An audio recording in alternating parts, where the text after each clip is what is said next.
Do you hear that? There's something walking towards us over there.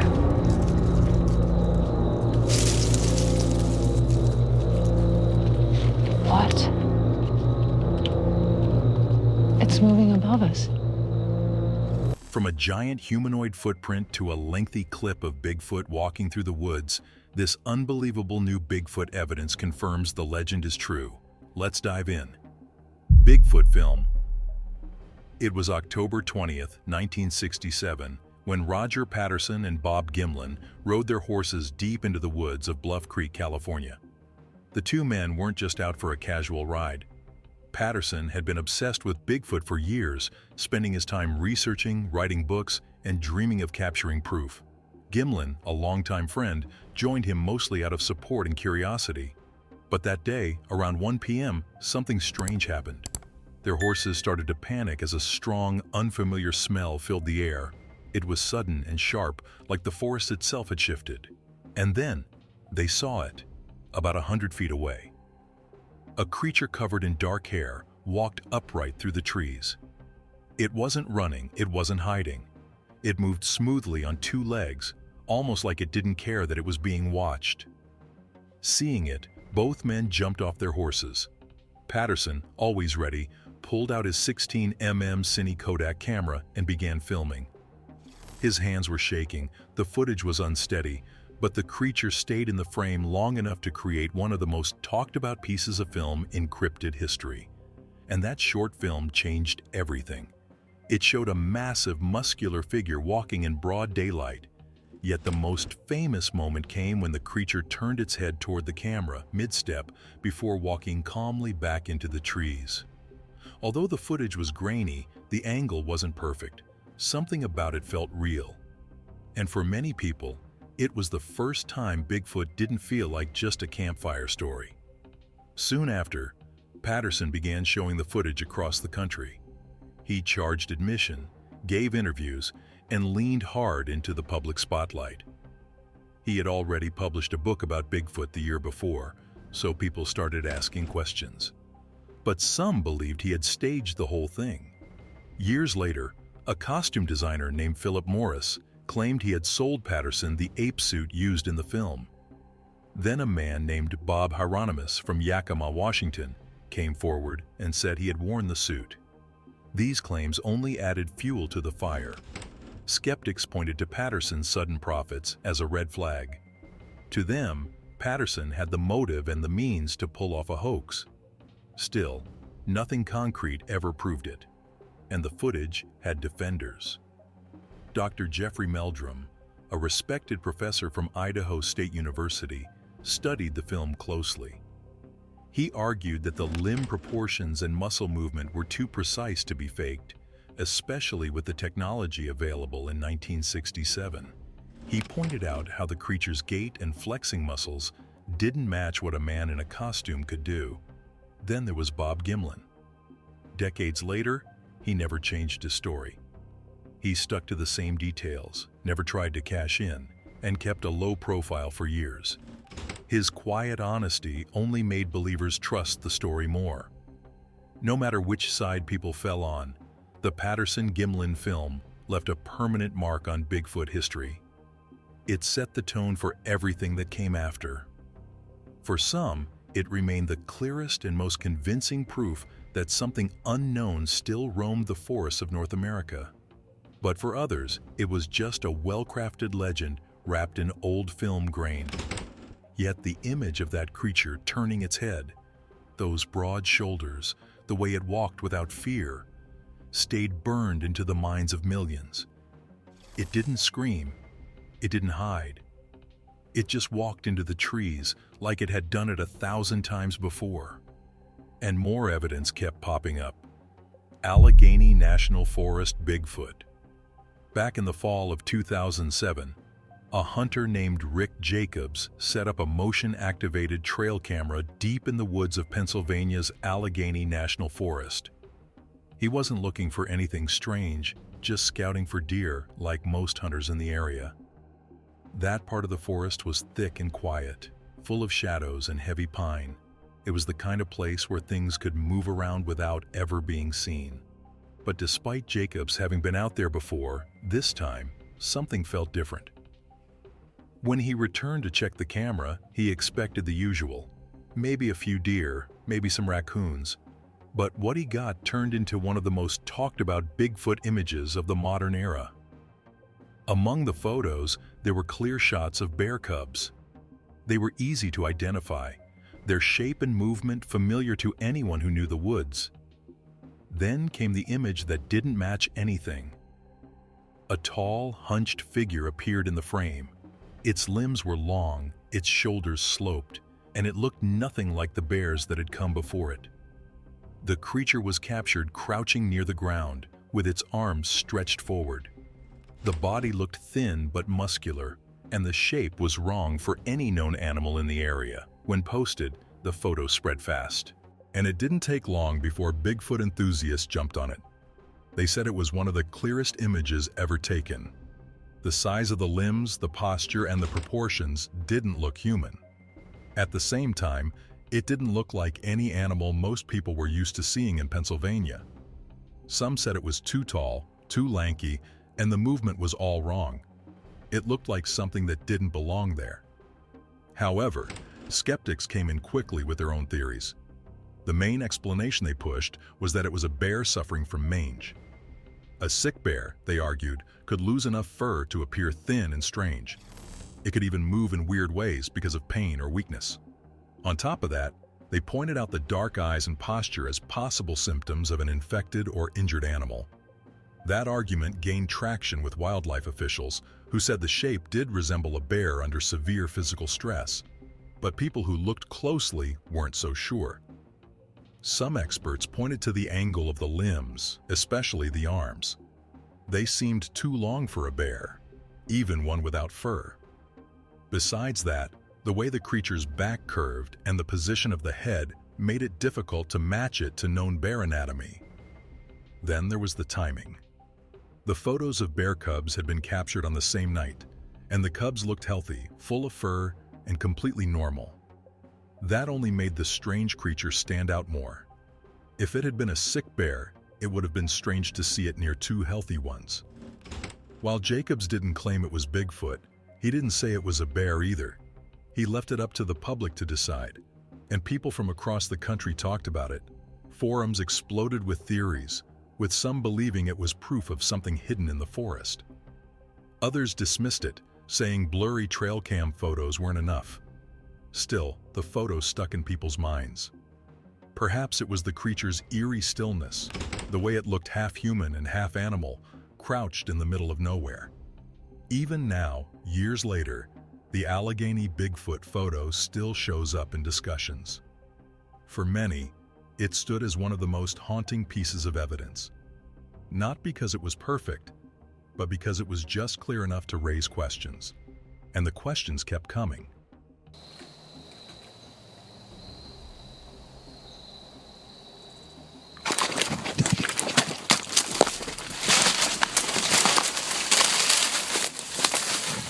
Was that a Sasquatch?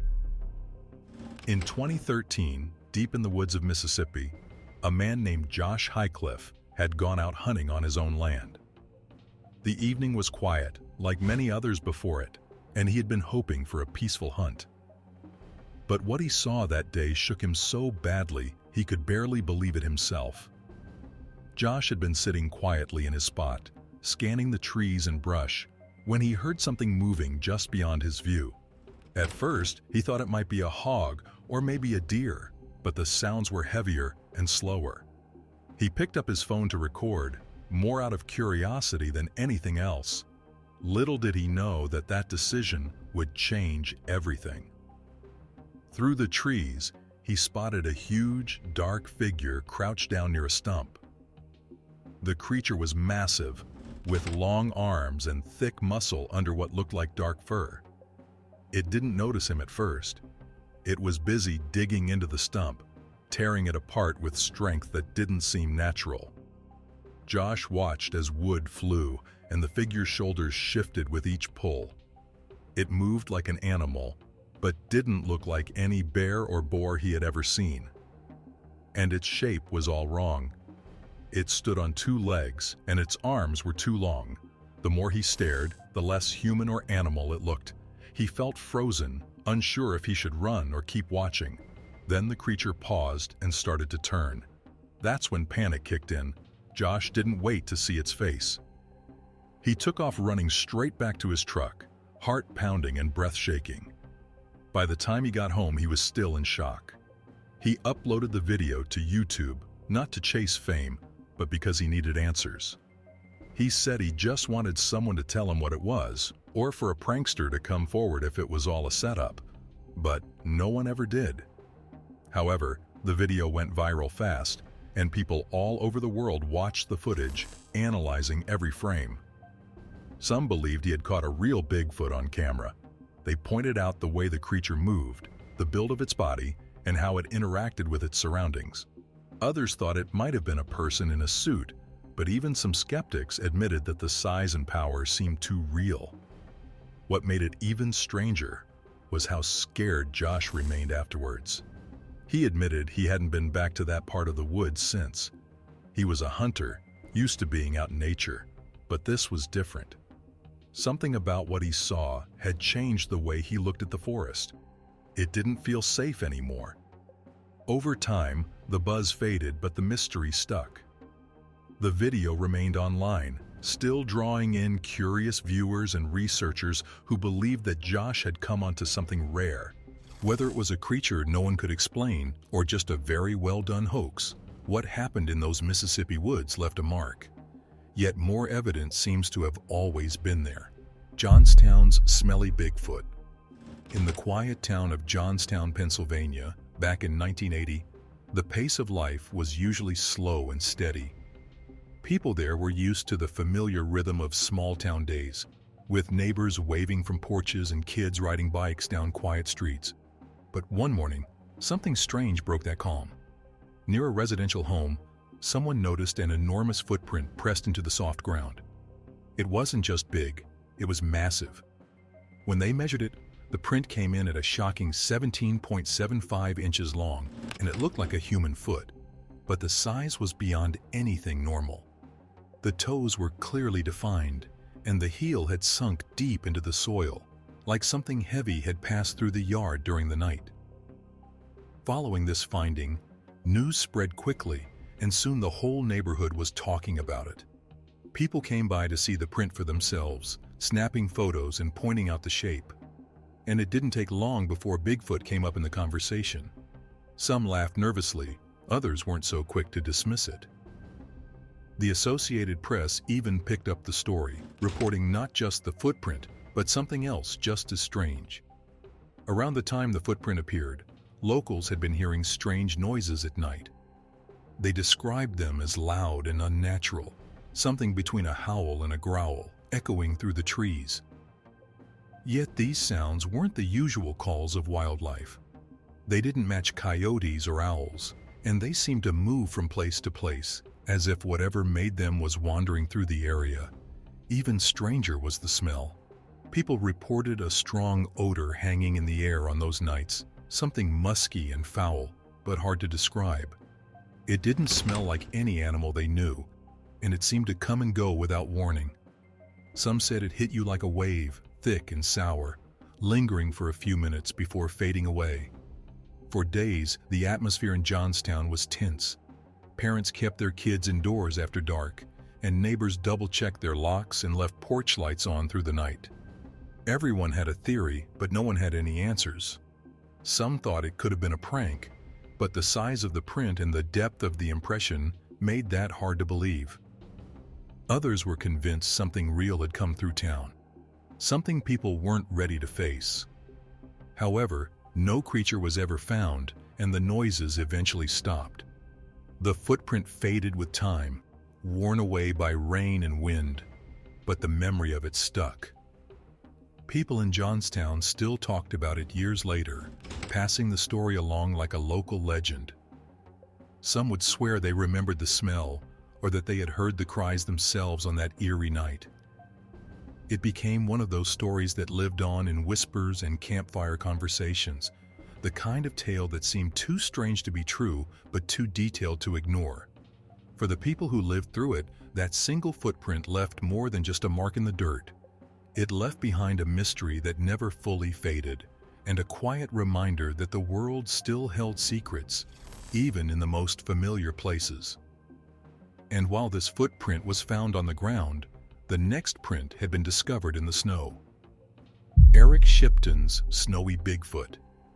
A British explorer, Eric Shipton, set out on a trek through the cold and unforgiving terrain of the Himalayas back in 1951. He was no stranger to the region, having already made a name for himself in the world of mountain exploration.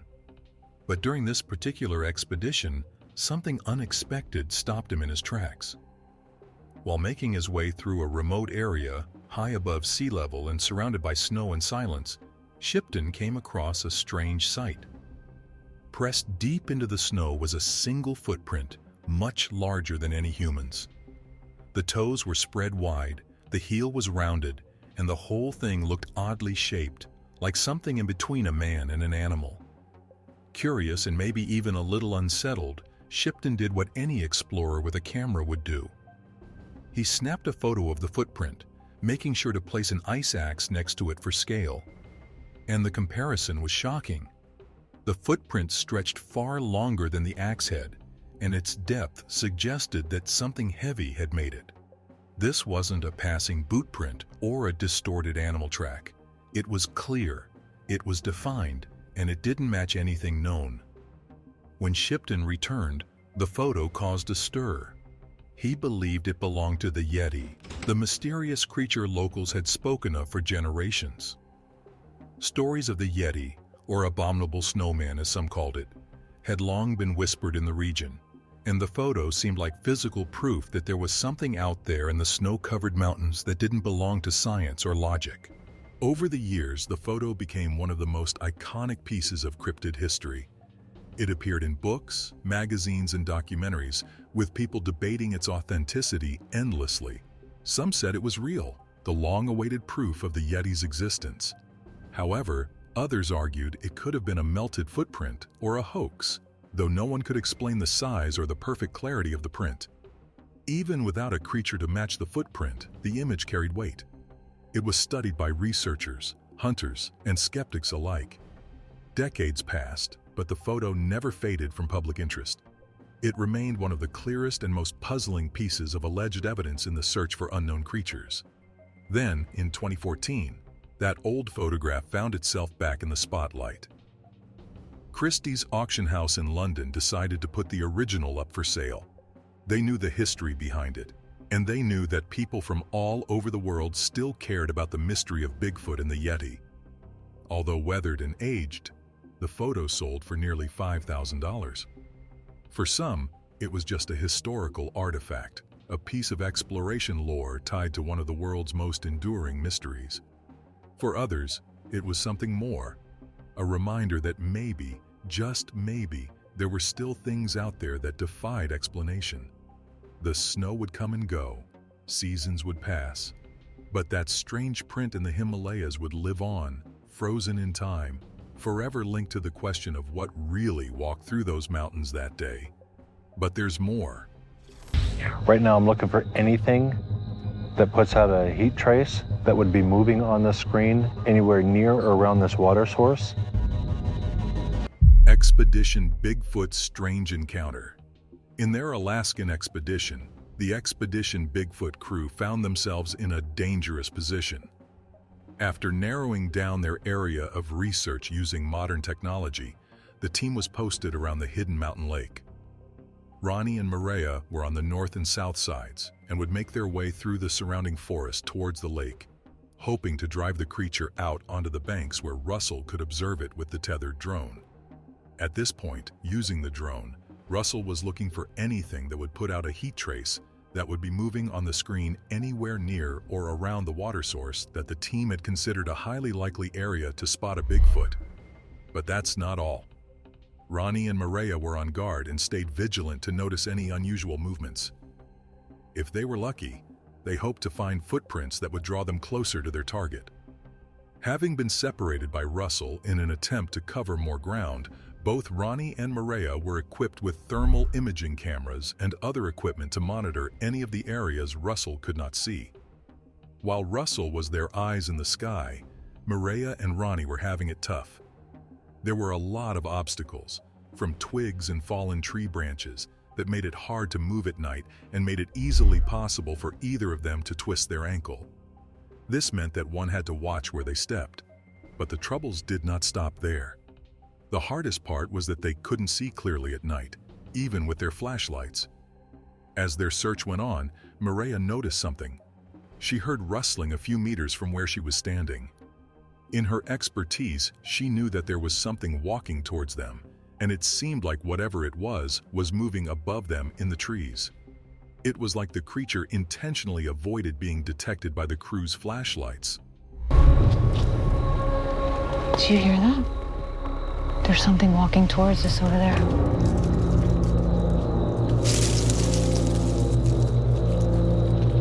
What? It's moving above us.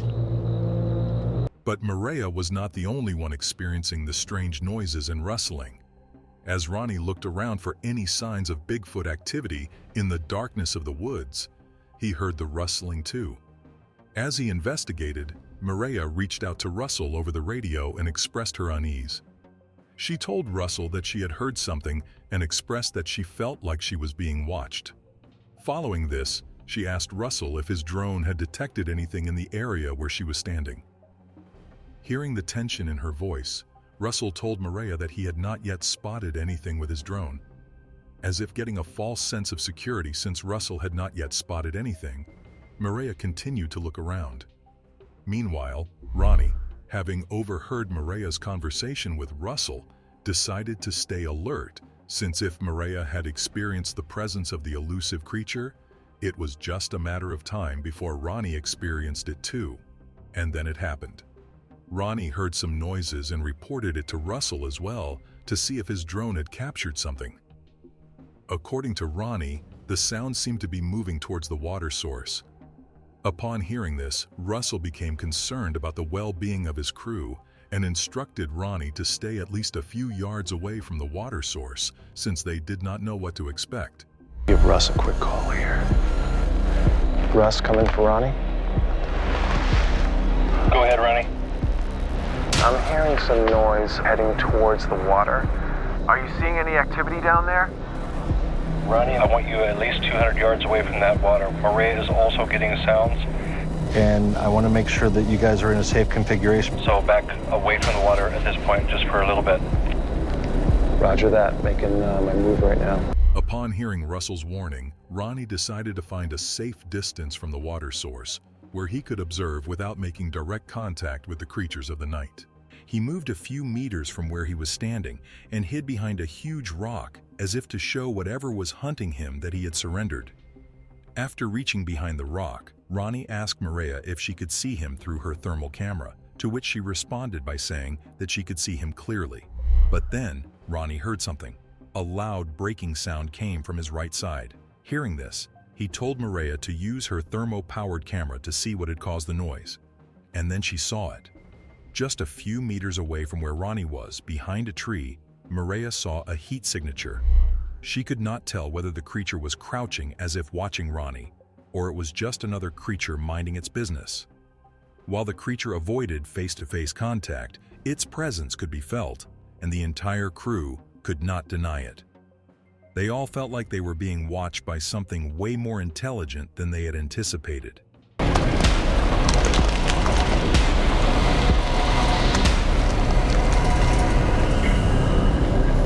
There's something moving over there. From a giant humanoid footprint to a lengthy clip of Bigfoot walking through the woods, this is how the unbelievable new Bigfoot evidence confirms the legend is true.